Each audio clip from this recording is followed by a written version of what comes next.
Thiruvananthapuram Poojappura special sub ജയിലിൽ നിന്ന് 3 packet കഞ്ചാവ് കണ്ടെത്തി. ജയിൽ അധികൃതരുടെ പരാതിയിൽ പൂജപ്പുര പോലീസ് അന്വേഷണം തുടങ്ങിയിട്ടുണ്ട്. ജയിൽ ഗ്രൗണ്ടിന് അടുത്താണ് പൊതികൾ കണ്ടത്. ടിൻഡുദാസ് ചേരുന്നു കൂടുതൽ വിവരങ്ങളുമായി. ടിൻഡു, ഇപ്പോൾ പൂജപ്പുര സ്പെഷ്യൽ സബ് ജയിലിൽ നിന്ന് 3 പാക്കറ്റ് കഞ്ചാവാണ് കണ്ടെത്തിയിരിക്കുന്നത്. വളരെ പ്രധാനപ്പെട്ട വിവരങ്ങൾ എന്തൊക്കെയാണ്?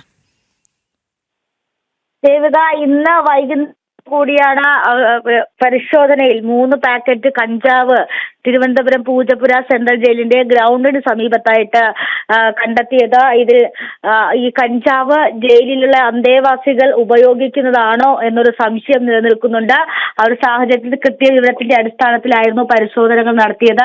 ഈ പരിശോധന നടത്തുന്ന സമയത്താണ് ഇത്തരത്തിൽ ജയിലിന്റെ ഗ്രൗണ്ടിന് സമീപത്തെ പുൽത്തകിഴിയിൽ നിന്നും കഞ്ചാവിന്റെ പൊതികൾ കണ്ടെത്തുന്നത്. 3 പാക്കറ്റോളം കഞ്ചാവുകൾ കണ്ടെത്തിയിട്ടുണ്ട്.